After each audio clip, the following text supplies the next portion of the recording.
Hello and welcome to another episode of the Empowering Leaders podcast. At Aleda, we are passionate about inspiring connections and creating a world of collaboration. Our signature program, Aleda Connect, curates groups of 5 to 6 leaders from diverse backgrounds in sport, industry, social venture, and the arts who come together to learn, to connect, and to collaborate.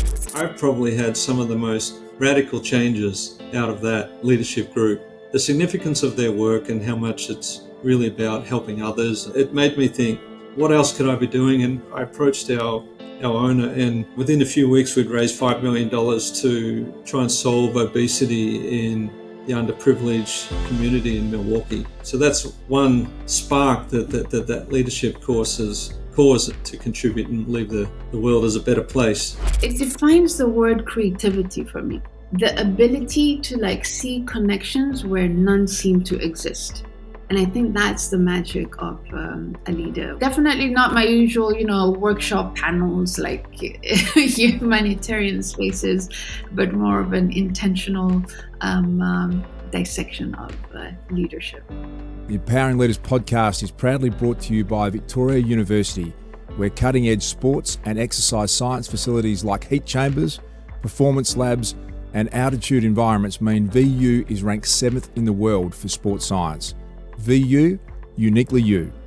As always, a big thank you to Jason Nicholas and his team at Temper Bedding, a mattress like no other. If you enjoy listening to the Empowering Leaders podcast, be sure to subscribe, and please, if you have a moment, we would love you to leave a review so we can reach more listeners and empower more leaders. John Wayne Parr is one of the world's most revered combat sport athletes, a 10-time world champion and a legend of the world of Muay Thai and kickboxing. Wayne's story is told brilliantly in his new book, The Fighter, The Legendary Life of an Australian Champion, written by Jared Boyle. Influential UFC commentator and podcast pioneer Joe Rogan is a huge fan of John Wayne Parr's and describes him as one of the baddest dudes ever. His skill level, his toughness, his dedication to the sport are unparalleled. He is an icon. John Wayne Parr moved constantly around Australia as a kid.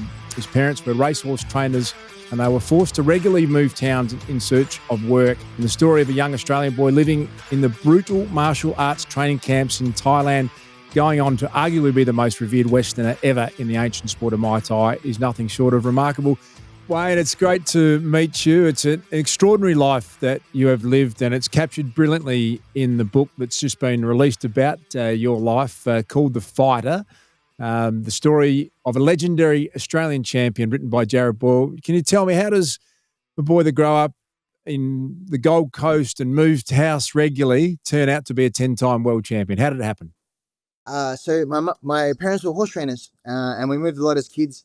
So I was very isolated. We lived on big properties, so we weren't just I wasn't just an only child, but the fact that our house would be here, and then our neighbor would be 4Ks on top of a hill. It was so bad. And then my parents worked crazy hours where they'd have to wake up at 3:30, be at the track by 4. So I'd wake up by myself. There'd be $2 on the table. I get my $2 and then go to my tuck shop, and I come home and they'd be at work again because the afternoon session starts from say 3 till say 6:30. So by the time they get home, so I spend a lot of time by myself. And I was infatuated by martial arts movies. All I wanted to do was be a martial artist. I seen the Karate Kid. I thought, he's the kid that moves around. He's the new kid. I can understand exactly what he's going through. So maybe if I find martial arts, that'll help fill in a hole. And then the moment I started martial arts at the age of 11, I haven't stopped since. I'm 48, and the only regret is we didn't start at 5 instead of 11. Wayne, you ended up in the brutal training camps of Thailand in the ancient sport of Muay Thai. You're a legend in that part of the world and accomplished things that almost no other Westerner has been able to achieve. Tell us about the path to living in the most basic accommodation and the brutal training regime you went through. I'm very lucky to have a Thai sponsor named Richard. He took me under his wing at the age of approximately 17. I fought my first Thai. He seen my potential. I got knocked out in 30 seconds, but the fact that I fought a Thai, he said, you showed big heart. It's very important in Thailand. The heart's everything. So even the fact that I lost, but the fact that I fought him was an accomplishment. And then I lived approximately 10-minute walk away. So during the day, I'd run across, sit in the kitchen, and then as he's preparing the chicken skewers and getting them ready, I just listen to this mystical place of their national sport is Thai boxing, and it's their heritage, and they're so proud, and people spend their lives and then from the 8 years old living in this camp, and it just sounded so amazing. It sounded just exactly what I wanted. And then so I got the opportunity at the age of 19 to move over there. Originally just for 6 months. Ended up having 5 fights, 5 wins, and then I came back to Australia.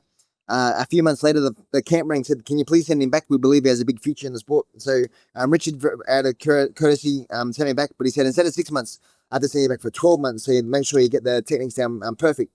So I went for another 12 months. Had 9 fights that year. I won, I think 7. I'm pretty sure 7. I fought in the stadiums in the big King's birthday, 100,000 people for the first time. And it just kept snowballing and snowballing and snowballing. And then once I started making a name in Thailand, and then the rest of the world wanted getting offers from every country, Holland, France. I've even fought in Jamaica. I fought in Jamaica once. That's pretty cool. Jamaica, China, you name it, I fought there. So I think I worked out, I've had 149 fights, and approximately 85 of those fights have been international because I lived overseas for so long. So I've had more fights overseas than back home. You fought some of the most dangerous people you could possibly imagine, and reading the book, which I loved, and I encourage people to read your story. It's an amazing story of courage and resilience, but the names are incredible. Orono, the Black Superman, Break Hell with Punch, the Deadly Kisser was a mentor, the Thai called you the Dangerous Kangaroo. I'm fascinated. So the Deadly so Sang Ten Noi's fight name, broken down, his name means the small candlelight flame. So I used to put a candle on his shorts, and then the Deadly Kisser was another name that was bestowed upon him after he showed the people that are gambling in the crowd that if he gave his kisser opponent and then around 2, he believed that it was his fight, so they'd all bet on him. So that was his way of signaling, I got this, and then and that sort of stuck. But the Sancta Noi actually means the small candlelight flame. And you're talking about stepping into the ring where you're fighting warriors of the highest order. How do you deal with fear? For those of us that have never done that, what's your secret to being able to overcome? Clearly, you have some level of fear. How did you deal with it? So my thing is I want to be the best. I want to be regarded as a champion. And the only way to prove I'm a champion is across the ropes. So no matter how scary they are, I can say, yeah, I beat him. I can do this, I can do that. He'd be nothing. Unless I cross those ropes, nothing matters. So it's very important to that's the hardest part. Once you're in, all the fear goes away because you're already there. It's just that block, and then also the passion. I told myself early, I'm there for a reason. I'm there to be successful. I'm there to be great. The only way to take that next step is to get there and to face your fears, and then money. So let's say. I've had times where I made 35,000, and then I was rematching a gentleman. He cut me 4 different times in 2 different fights, and then as I'm walking to the ring, oh man, this is gonna hurt so bad. But at least I'm making 35 grand, so it's okay.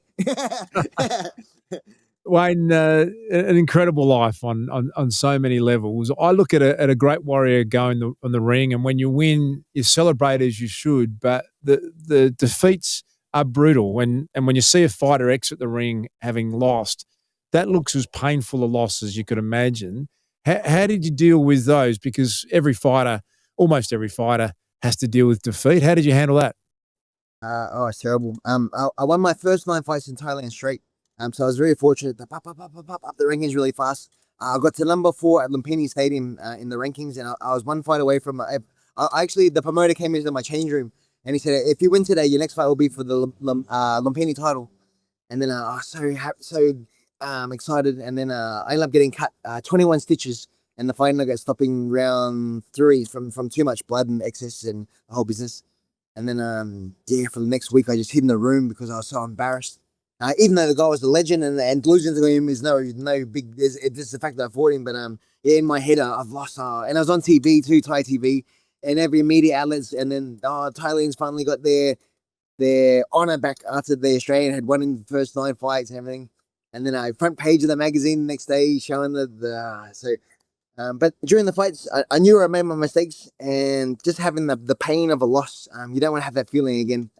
And then as soon as you come back and you have another win, all of a sudden you feel that rush, and that's the reason you're there. To get that endorphin drop. Have you ever seen the movie Highlander when the lightning comes down from the sky? That's what I feel like when you win by KO.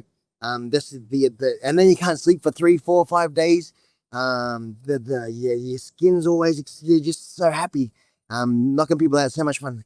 Wayne, the UFC's become the fastest growing sport in the world by almost every measure. And, it's a brutal world. It's a world that you know really well. I mean, is it something that you admire? Do you think if you were born a generation earlier, that would have been your path into the UFC? Oh, definitely.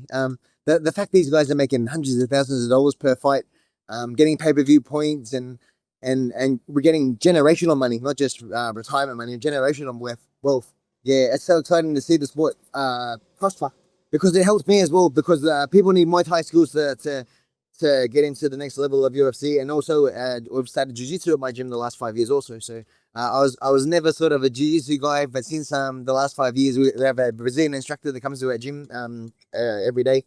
And I'm starting to steer into that world myself with competing. I want to start getting to jiu-jitsu competitions to fill in a hole from where my Muay Thai competition used to go. So Joe Rogan is an incredibly influential figure in America now, maybe the most influential voice in some ways heading into the US election. He's a UFC commentator, and he loves John Wayne Parr. He's a huge fan of yours. And I know you went to his house, trained him in his private gym, and then you've been a guest on the Joe Rogan show. Tell me about your relationship with Joe Rogan. Yeah, Joe's amazing. So our first time on the podcast, there was a hashtag on Twitter. Get John Wayne on Joe Rogan. Get John Wayne. And then one day he replied, I'd love to get John Wayne on. I'm a big fan. I'm like, whoa, Joe Rogan replied to the tweet. So I shot him a DM. Hey, my name's John Wayne. I'm just wondering, is it he goes, yeah, for sure. I'd love to have you on. Let's pick a date. So we picked a date. I got to the Brisbane airport on a Saturday, turned my phone off. Arrived in LA, turned my phone back on, and I get a beep beep. And it's Joe. He goes, oh, I know we're doing the podcast tomorrow, but there's any chance you want to come and do the flight companion with us now? So I went straight got my bag, jumped in a taxi, went straight to the studio. Eddie Bravo, Brian Callen, Brendan Schaub, Joe Rogan were all sitting there talking about the fights. It's like, whoa. And then we finished the podcast, and Joe's like, oh, since we don't really know each other that well, do you want to come to my house tomorrow morning and we'll do a session? Then we'll have something to talk about on the podcast. I'm like, whoa, yes. So he gave me a address. Next day we rock up to his house. It's just amazing. And then what you see on TV is the same Joe you see in real life too. He's so nice and so humble and so funny, and he's just he's the man. He's so cool. Wayne, you spent a huge amount of time living and training with the Thai people and understanding their love of the sport. Tell us about your relationship with the Thai people. So my Thai trainer, after the first 3 or 4 days of being there, he said, I'm not going to teach you Thai boxing. I'm going to teach you how to be a Thai. So pretty much from there, learning how to sit on the floor to eat every meal. You have to sit cross-legged, and then your plate of rice is in front. So you got to lean over your hips, which sounds easy until you have to try and do it, and then not spill your rice, and then sleeping on the floor was the thing. And you spoke about their care and their love, and they're incredible people, but also if you do the wrong thing, they can be pretty brutal as well. Oh yeah, the life's so cheap. So there's a thing over there in Thailand where fighters will get persuaded by the mafia to throw fights. Let's say you're making 20,000 a fight, and then the mafia might come in and say, we'll give you 100,000 baht if you happen to fall over round 2, per se. And then all of a sudden these fighters have money, and then they do it so obvious that it's an obvious fall. Yes, I've known Thai trainers that have paid the police to make their files go missing for them to disappear, and no questions asked. And then there was one camp where 2 guys disappeared, and then the trainer's like, all right, guy, gym meeting. Has anyone seen Stephen Darren? Stephen, yeah, either have I. Yeah, maybe they shouldn't have thrown. Anyone else want to throw a fight? And then, yeah, no one wants to throw one after that. There's Stephen Dazza. Steve-O. We all are born different. As we grow, the experiences we have develop into outlooks uniquely our own, charting our life's course. No one sees an idea, opinion, or opportunity like you. And no one sees you like VU. Victoria University. Uniquely you. At Aleda, our signature program, Aleda Connect, is something we're really passionate and proud of. We bring together groups of 5 to 6 people around the globe from diverse backgrounds, sport, industry, social venture and the arts, who come together to learn, to connect and to collaborate. The Aleda Connect experience for me has been transformational. I met people that I would never have met from totally different spheres. It's very basic. It's all about relationships. It's all about how we communicate. And what the Aleda Connect group does that is so powerful is when you bring two people from two totally different worlds together, there's no ego. It just leaves room for the real you. And I think that's what Aleda gave me, was bringing back the real me and really connecting to my own leadership style. You married a very accomplished fighter, and your daughter has joined the family business as well, and was a fighter from a young age. And you're saluting and cheering. What's it like watching at a young age your daughter in the ring? How do you feel? Do you get nervous watching her? I know. I'm so excited. I see how hard she trains, and I know how passionate she is also. So if she was missing days and she wasn't hitting hard and she wasn't moving ahead and she was losing in sparring, I'd be very nervous. But because I see how accomplished she is and how passionate she wants it, she has the same stubbornness that I do. So you're either helping us or you're in the way. And she's so determined to be successful. And she started at the age of 8, which was very controversial at the time because people weren't adjusted to martial arts then. But now with the popularity of UFC and martial arts culture, and everyone's a lot more educated, it's now just another day. Jiu-jitsu competitions are held every weekend. No one cares anymore. It's just I find it quite humbling to have the kids training in the gym with me every day. So a lot of people, they'll go to work, have some beers, sit on the couch, and that's their day. Where I'm lucky to spend all my time with the kids in the gym, holding pads, sparring, having fun. And then I'm so happy that we have a bond through fighting. And then we're there in each other's corner when we fight. And then we have a thing in our family where if someone's fighting, it's their day. So you're not allowed to swear at that person. They're not allowed to do dishes or pick up rubbish, and then they can say, "Hey, pick up my plate. It's my day." And then they got the rights because it's their day. They're allowed to do it. So they're the special flower. And then after their day's done, it's like, you pick it up. You got to pick it up. The only thing is you've got to get in the ring and fight an opponent, which for most families, most people would be happy to do the dishes, Wayne, but it's a unique family that you've got. I love asking these questions, John Wayne Parr, of different people, whether you're talking to someone who's been a conductor of an orchestra or a legend of their sport, or an entrepreneur with success, and what great leadership looks like. And yours is a brave story to leave as a 16 or 17-year-old to live in Thailand and take on the world, and the courage to be one of the world's great combat sports athletes. I want to ask you about this idea of, how do you make sure you're at your best so that you've been able to lead others in your family, have an impact on others? What do you do to fill your cup up, John, before you can help someone else? So since 99, I haven't had a trainer. I've been self-driven. I'll pay my friends to come and hold pads for me. The promoter will call me and say, "Hey, we want you to fight this guy in this country at this weight for this much money." And then I'll study my own opponents. I'll matchmake myself. I'll make sure that I get my weight down. I never replied. The only person I need is someone to hold pads for me and their sparring partners. Besides that, I've never once have I woke up in the morning and not wanted to put my shoes on and go for a run. And then all the fear of facing it is all me. And then fighting. You want to fight Mundine? Sure. You want to fight this guy? Sure. The only way to prove that I'm the best, I have to fight him. I have to beat him. So the passion of wanting to be remembered. I know once you pass, it doesn't matter, but I want to leave a legacy where even when you look at Muhammad Ali now, your skin crawls because you know how amazing he is. Or there's a gentleman who's Raymond Deckers, who's a famous Muay Thai guy back in the day.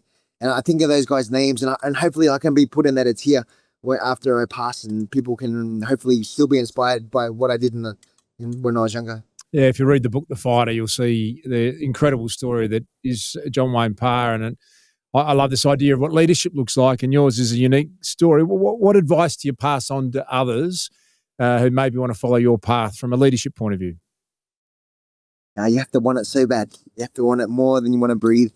Literally, it's my thing since I've been approximately 11 is no one's gonna get in my way. So yeah, whether it be work, job, location, money, nothing's gonna stop me from achieving what I want to achieve. There might be hurdles, but they're not gonna stop me. So if the girlfriend doesn't let me training, see ya. new job. All right. I won't work. So I haven't worked since I was 19. My last retirement job was 1996. So yeah, work tend to get in the way of my training. I love it. You've got to want bit of a hindrance. Yeah, you got to want it as much as you want to breathe is a pretty amazing answer. You had this vision from a young age. You wanted to be a champion. It's the final words of your book, and every waking breath, it seems, was about being a world champion and the very best. It's an incredible vision from a young age. How do you go about working with a team to allow that vision to take place? What did you put in place to make that happen? Just being successful by my fighting. I have to win. Every win is a new impression on a new person, and not just fight, but fight exciting. Everyone can fight, but I want to fight. So I mentioned in the book where it doesn't matter where you're on the cards, be the first card, the first fight of the card, or the middle, last, doesn't matter. I want you talking about my fight when you walk into your car. The main event might be here, but if you're going, oh, how good was that young kid? How good? Oh, I can't wait to watch him. And then all of a sudden you've got more money generating, and then all of a sudden the promoters know that you're an asset. And then your prize might go from 1,000, all of a sudden you're on 5, next minute you're on 10, next minute you're on 15. So important to fight exciting, so people cancel their events to make sure they're coming to see you fight. When we see people who are successful like you in whatever area, they seem to be very curious people. I just heard you talk about adding jiu-jitsu to your gym or wanting to keep learning. And is that you? Do you relate to that? Do you go down different rabbit holes of where curiosity takes you? Can you tell us a story about how that works for you? Martial arts is amazing. Martial arts never ends. It just keeps going and going and going. There's the 10,000 bad ones, but the good ones are so impactful and so addicting. You can have the worst day and come and do a session and then leave here with the biggest smile on your face. The endorphin you rush, it makes you forget about whatever problems you have. You walk in the door and then you just want to be successful in there for an hour. Once you walk out and you go back to thinking about whatever happened before you walked in, but while you're in there, it's just thinking about sweating, having fun, chatting with your partner, just having fun. That's the best part about my job, is it's not a job.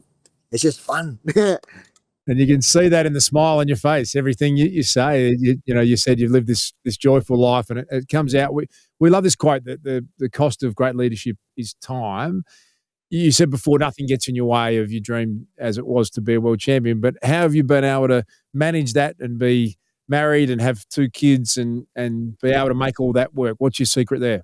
I'm not really a money guy. When it comes to money, if I can survive, well, when I was competing anyway, if I can survive from this fight and that fight, I'm okay. So I have no long-term plans of being a millionaire. As long as I can get to my next fight, that's all I need. And that's all I did for 35 years, is just trying to get by. But nothing, like I said, even when times were tough and I was below and I was in debt, it's like, nah, I know, but my next fight will get me above water again. And then it just so happens every time I needed money, just the Thais used to call me John Wayne Never Dies, because I'd be down to my last 10 baht and then boom, 20,000 baht would come. I'd be down to my last 50 baht, another 20,000 baht would come or something. It was just, the Thais were astonished how I kept surviving. And living there, I made all this money from competing professionally. So yeah, that's how I got to live so long. I just surviving off my prize money that whole time I was there. Which is amazing, isn't it? Most people can't cope with that level of stress of not being down to your last dollar. And you read the book, and that was you. You just seem to find a way every time, even when you had your daughter was born, you jump on a plane and you'd find a fight that would keep you going. It's an incredible story. This idea of people being able to communicate well, to have success. You moved to a country where you didn't speak a word of the language and you didn't have any formal training. How were you able to communicate to build that respect with the people that you work with? Ooh. And there was no iPhones back then either. There was no Google. There was no, that you had to read a book, and then you'd read the words in the book. So what the cup?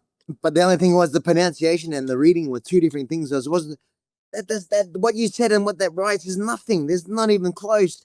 So yeah, it just had to be a fact of So where I lived, imagine you're the only white person in all of Sydney. So where I lived, I was it. And then I'd go to the shops and people would stare at me and point at me because they'd never seen a white person before in real life. So then I got to the stage where I can't do hand signals, so I can eat, sleepy, tired. All right, I got to learn. So every day I try and give myself 5 words. All right, hat's this. All right, t-shirt's this. And then next day I start another 5 words. And then I remember my first sentence. I want 1 bag of ice. Pom dongga nam keng nung tung. Pom dongka nam keng nung tung. And I said all the way, and then I got my first bag of ice. I got my first sentence. And then I could just change the last word. I want now. I know I can ask for stuff. And then it slowly progressed. And then I got to the stage where I'd hear the Thai songs on the radio, and I knew they were popular. So I go down to the radio, the record store, and buy that CD. And then I press play and pause, and then I write in English what I'd heard. Pom, P-O-M, Dongan, D-O-N-G. And then I remember the words, and I go to the Thai karaoke, and all the Thais would be there. I put in my suggestion. They look at me going, and then I start singing, and everyone starts standing up and start jiggling around, and then even the guy doing the karaoke goes, "Do you know any more songs?" And I'm like, "I know the whole album." He goes, "Oh, can you do some more?" "I can do heaps." And then I think that was so much fun being the only white guy, and I didn't know if I was saying the right stuff or not, but at least the Thais were getting into it, so that made me the life of the party then. Learning Thai by karaoke. That's a unique a unique way to go about it. John Wayne Parr, who's been the greatest leader in your life? Greatest leader? Probably Raymond Dekkers, the gentleman I mentioned from Holland, just aspiring to be like him. He was the first Westerner to go to Thailand and beat the Thais, and not only win, but knock them out. And before then, everyone just feared them because they were untouchable. So he inspired me. That when I was living in Thailand for long term, every time I got to the stage where I was homesick and I wanted to come home, I was saying, what would Raymond do? All right, I'll stay. And that would just inspire me to stay another 6 months, 12 months, how long I ever was there. Wayne, you're revered in the fight game and around the world for your courage and your history and taking any fight, anytime, anywhere, and you've been able to connect with unique people around the globe. We're a bit obsessed around this idea that collaborating with other people is how great things happen. Is there someone that you've thought, whether it be in the fight game or another area of your life, God, I'd love to have been with whoever, Ali or another fighter, or is there a story or a person that springs to mind? I actually had Raymond Dekkers come to Australia, and then he had one of his fighters competing against another gentleman called Nathan Corbett here on the Gold Coast. And then the promoter rang me and said, "Oh, because it's my show, I can't have Raymond here. Is there any chance Raymond Dekkers can train in your gym for the next 7 days as they prepare for the fight?" So Raymond brought his fighter here. Every day we'd hang out, and after the session we'd go for lunch. And I sit there like a little boy asking stories. Say, what happened when you fought this guy? And what happened when you fought that guy? And then I was like his little puppy for 7 days. And then he got my shirt, and we corresponded regularly after that. And then unfortunately he passed away. So I lost one of my heroes. But he's still there every day. He's still always there. I'll still never forget how much he inspires me. There's an old saying that be careful meeting your heroes. You can be disappointed, but it sounds like the opposite for you in that experience. I encourage everyone, the fighter, the legendary life of an Australian champion, the story of John Wayne Parr is a remarkable story on any level. If you haven't had any exposure at all to his world, it will blow you away, the life this man's lived. And to see the smile on your face, still training, still loving life, and with all the things that you've been through is a great story. It's written by Jared Boyle. It's a great book. And Wayne, it's a great privilege to spend some time with you. Thanks for taking the time. Thank you so much for such a positive interview. I really appreciate it. Thank you.